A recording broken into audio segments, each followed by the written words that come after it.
It's time for this week's episode of Brandon Sports Talk, featuring in-depth interviews from those who are trending in the world of athletics. And now, here's the host of Brandon Sports Talk, Brandon Pate.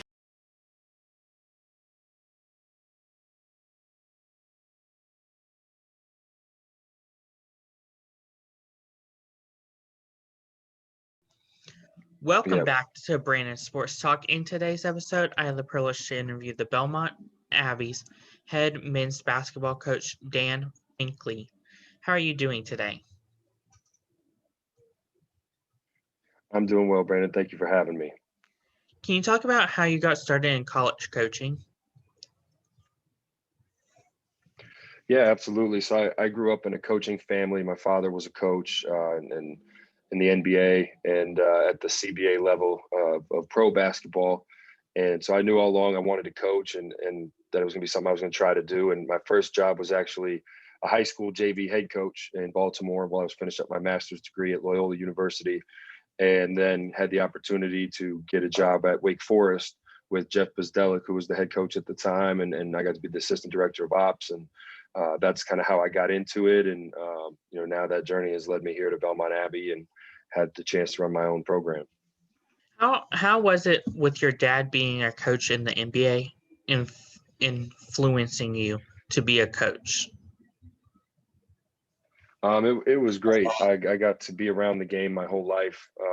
Got to go to a lot of NBA practices as a kid, whether it was for the Nuggets in Denver when I was growing up or my dad coaching friends, one of them, Larry Brown, who at the time was coaching the Sixers with Allen Iverson. And I got to actually go to their practices and meet Allen Iverson. And so it was, it was pretty great growing up in that kind of environment. And also now having an extra set of coaching eyes, watching every game and giving me some advice from home.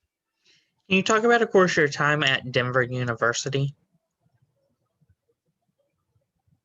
Yeah, absolutely. So I actually left my alma mater, Loyola, Maryland, where I was an assistant to take an assistant job at the University of Denver for head coach Joe Scott, and which was a great experience getting to learn the Princeton offense and the matchup zone defense, some of which we use here at Belmont Abbey, some different pieces of both of those. And then unfortunately, Joe was fired after my first year there, and Rodney Billups, the next head coach, kept me on, and I was able to stay in Denver, where I'm from and my wife is from. And it was a great experience learning from him and the staff he put together there, Ricardo Patton, Steve Snell, longtime assistant coaches and guys who've been coaching for 20, 30 years and just learned a lot from that experience. Can you talk about, of course, your time playing and coaching at your alma mater, Loyola? Yep, Loyola was a great experience. I played for Jimmy Patsos, who was a great coach, a great motivator. And then I got to go back as an assistant for Gigi Smith, Tubby Smith's son, who's now at High Point University. And I got to work for Gigi, who had coached me. So it was pretty cool to have it come full circle from playing days to coaching days and getting to spend 2 seasons at my alma mater as an assistant, and really help that program transition into the Patriot League, which it is now. And it was in the MAC when I played, but great experience. It's easy to sell a place when you've been there and lived there to recruits on the benefits of why you would choose Loyola. And I love my time there as a player and as a coach, and really thankful that I got the chance to go back. Can you talk about, of course, the transitioning to now become the Belmont Abbey head coach? Yeah, absolutely. It was an assistant for about 8 years across the Division I level, and as an assistant, you're always preparing yourself to hopefully one day have a chance to have your own program. And I was fortunate enough that our AD Stephen Miss gave me that opportunity last year to take the reins of this program, and I was very fortunate to come in when I did. Billy Taylor, who's now assistant at Iowa, but was the former head coach here, had done a great job rebuilding this program and left me to inherit a great team. And so I was very lucky. And now this year, kind of my first team that I've recruited and put together with my staff and so far it's going well. The kids are buying in and playing hard, and it's definitely a lot different being the head coach than the assistant coach, and knowing that every decision you make is final and has to be for the best of the program. But I've loved every minute of it. I tell our guys all the time, I'm living my dream. Every day I get to come to work now as the head coach here at Belmont Abbey. Can you talk about, of course, the culture that you have built at Belmont Abbey? Yeah, absolutely. So, the culture we're trying to build here is that we are, we're pursuing excellence in everything that we do on and off the court. That's the school's mission. And that was my mission as a coach when I took over program, what I wanted my program to be about, and teaching these kids, young men how to win in life through the experience that they have as a basketball player here at Belmont Abbey. It's a family first culture. Our guys know that we love them on and off the court. We coach hard and we hold them accountable, but we want to play at a high level, and so we work at a high level as well. Can you talk about, of course, some of your accomplishments as a coach for Belmont Abbey? Yeah. So last year we won 20 games in my first season, which was very exciting. We finished second in the regular season and lost in the conference tournament championship game. Obviously would have liked to have won those, but to be there in my first year was pretty exciting. And then we also earned an at-large bid to the NCAA tournament last year, which unfortunately was canceled due to the COVID-19 pandemic. And then this year we actually beat UNC Charlotte in an exhibition game, which was a very exciting moment for myself, our kids, and also our program, which I don't think had ever won a game against the Division I before. So it's been an exciting 12 months or so here, and getting the chance to lead this program, and hopefully we can continue it going forward. Can you talk about, of course, coming in during a little bit of COVID and how that was like transitioning? Coming in during COVID, it's kind of you've had to reevaluate everything you do, and knowing that, especially for these young men, adversity that we lost to COVID program, as being so excited to get to play and then have that taken away. And I've seen that a few times this year as well. Really forces you to look at how you're doing things and what you've always done, and C, D, or E. So, COVID's definitely provided some challenges, but it's also, our school and our athletic trainers here have done a great job of keeping everybody safe and helping us manage it the best that we can. What does the recruitment process look like for prospective student athletes at Belmont Abbey? Yeah, so we, COVID has changed that a lot too, where we used to get out to a lot of high school games and AAU tournaments. Now we do a lot more on film than we have in the past, or watching live streams of games.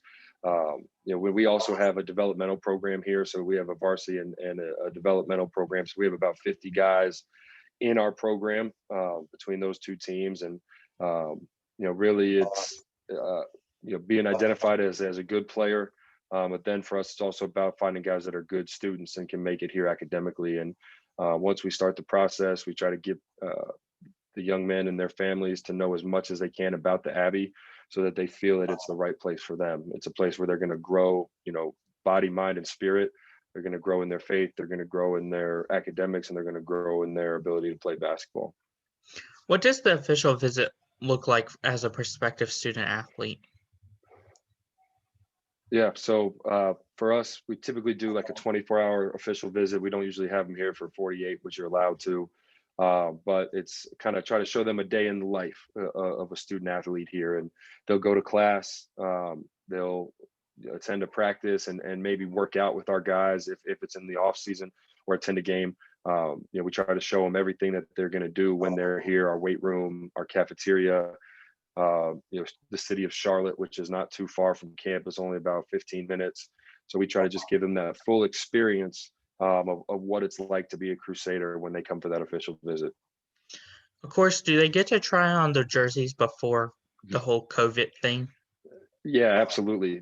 Absolutely. That's one of the things kids love to do the most. They try on their jersey and they get some pictures in it for their Instagram. And now with COVID, for an official visit, kids are required to get a COVID test before they come and make sure they're negative. So we would be able to still do some of that stuff when we have a visit. But that's definitely one of the kids, I think, favorite moments when they come on campus is to get to try on that uniform and feel what it might be like when they get to do it someday for real. What are some things that you plan to accomplish at Belmont Abbey during your time? Well, first and foremost for us, it's about graduating our guys and making sure that they get their degree. That's why they're coming here. And so we always make sure that guys are doing their best in the classroom. So that's a big thing for my staff and I, is making sure we graduate all of our kids. And I'd love to continue to win at a high level and win the Conference Carolina's regular season and tournament and go to a few more NCAA tournaments. But right now, our focus really, we just try to be the best version of ourselves each day. And that's what we kind of talk about every day with our guys is, did we get better? Did we grow today? Or did we take a step backwards? And, I love it here at the Abbey and I'm excited for the future and what's to come. Can you talk about, of course, coaching in the Conference Carolina and some of the teams that you face on an everyday basis? Yeah, Conference Carolinas is a great league. It's great basketball. For people who don't really watch anything but what they see on ESPN, there's a lot of good basketball in the Division II and Division III levels. And I think our league is one of the best that there is. Southern Wesleyan has been really good for the last 2 years. Emmanuel down in Georgia in our league is really good. And all three of us actually beat Division I teams this year in exhibitions. And then Lees McRae, Steve Harden does a great job with them. King has been traditionally a very, very good team. Erskine is up and coming, and we're adding Converse next year. My assistant last year, Ryan Saunders, is now the head coach at Converse, and they'll be joining on the men's side next year. They already have a women's program in our league, but it's really good basketball. There's a lot of good players, really good coaching. There's no easy nights, I don't think, in Conference Carolina's play. What do you look forward to happening whenever you do face teams like UMO and Barton this season? We played Barton twice already and go to UMO here in 2 weeks. And we know that those are going to be tough physical games. Ron does a great job with them. They're always disciplined. They're always tough. They're always very physical. And that's exactly what those two games were. And then Mount Olive, Joey does a great job with those guys, and they play really hard. And it's never an easy trip up to Mount Olive. We get to play there twice this year and stay overnight, which will be a new experience. But I know he'll have those guys ready, and they were really tough for us to play against last year, and I would expect the same this year. What advice would you give upcoming high school athletes looking to play in college? Do your research. Make sure that you look at all three levels, Division I, II, and III. I think there's so much pressure put on D1 or bust or and kids don't understand just how good the basketball is and that they can get the great education at the Division II or Division III level. So make sure you do your research, look at the team's rosters and figure out where you fit in and, know kind of what you want to out of the experience. Do you want to play right away? Are you okay sitting behind older guys and learning, depending on where you go, that might be what you do, or redshirting. So I think the biggest thing those kids can do is do their research, make sure they're taking care of their business in the classroom, because that can limit your opportunities if you're not doing well in school. The best players in the world, if they can't get into school, they can't play. So make sure you're handling your business academically, and then make sure you do your research, and really make sure you're the one doing the talking in the recruiting process. A lot of times parents will do a lot of the talking, but as coaches, we want to get to know the kid and who they're going to be when we have them. And so, do your research, take care of your academics, and make sure, you do the talking when coaches are recruiting you. That's wonderful advice. What advice would you have upcoming coaches looking to get into the industry? it's all about relationships is what I would tell them. You're going to get hired by people who know you. And so the more people you know, the more people you can have reach out for you on your behalf when you're trying to get a job, the better it is. So make sure you network and network outside of just, other assistant coaches, network to head coaches, network to athletic directors, and try to get to know as many people as you can, so that when that time comes, people will know who you are. And also I think getting to coach at Division 2 or 3 level is a great way to get started, because you have to wear so many hats at this level.